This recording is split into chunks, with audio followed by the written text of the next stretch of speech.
Il était une fois une cane qui avait pondu des œufs dont étaient sortis de ravissants canetons jaunes et dodus. Le dernier œuf tarda à éclore, et quelle surprise! Il en sortit un drôle de canard gris, beaucoup plus gros que ses frères. Dame Cane était toute fière de sa nouvelle couvée, sauf du vilain petit canard qu'elle trouvait vraiment très laid. Elle emmena sa troupe à la mare. « Les canetons doivent savoir nager. Aujourd'hui, je vais vous donner la première leçon. » Le caneton bizarre suivit timidement. Il semblait que sa maman ne l'aimait pas vraiment. Il se mit cependant à l'eau. Après qu'ils eurent bien nagé, Dame Cane ramena les petits canards à la basse-cour. Les canetons avaient très faim. On leur donna du grain. Quand le vilain petit canard voulut s'approcher, ses frères le chassèrent. « Tu es trop laid, va-t'en !» Et ce fut pire encore quand Dame Cane présenta ses canetons aux autres membres de la basse-cour. Coq, poule et dindon. Dès qu'ils virent le vilain petit canard, ils se mirent à crier furieusement « Nous ne voulons pas de toi, tu es trop laid, va-t'en !» Pauvre petit canard, il était seul désormais, abandonné et affamé. Il se mit à sangloter. Deux souris l'entendirent et s'approchèrent. « Que fais-tu là ?» demandèrent-elles. Le caneton leur raconta tout. Attendris, les souris décidèrent de s'occuper de lui. Soudain, on entendit un aboiement terrifiant. « Oh, c'est le chien du chasseur !» crièrent les souris. « Vite, fuyons !»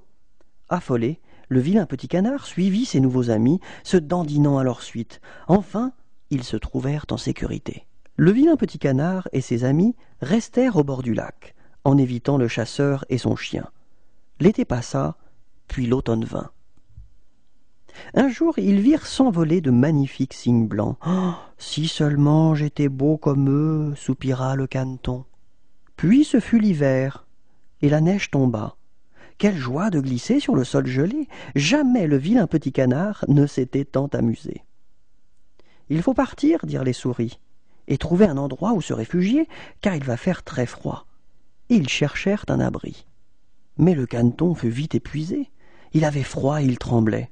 Quand il ne put plus avancer, les souris durent chercher de l'aide.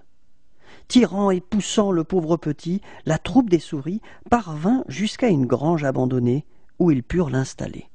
Quand le vilain petit canard s'éveilla le lendemain matin, il se sentait bien mieux. Il remercia chaleureusement ses amis. « Tu resteras là tout l'hiver, décidèrent les souris, et nous t'apporterons à manger. » Les jours passèrent, et le caneton grandit. Le printemps revenu, le caneton et ses amis décidèrent de retourner au lac où ils avaient vu les beaux cygnes blancs. Les grands oiseaux étaient là, nageaient gracieusement. À la stupéfaction du vilain petit canard, ils l'appelèrent gentiment. Le vilain petit canard n'osait s'approcher d'eux, les souris se mirent à rire et crièrent « Mais vite, regarde-toi dans l'eau !» Le lac faisait comme un miroir, et quand il se pencha, le reflet du vilain petit canard lui montra qu'il était un cygne lui aussi.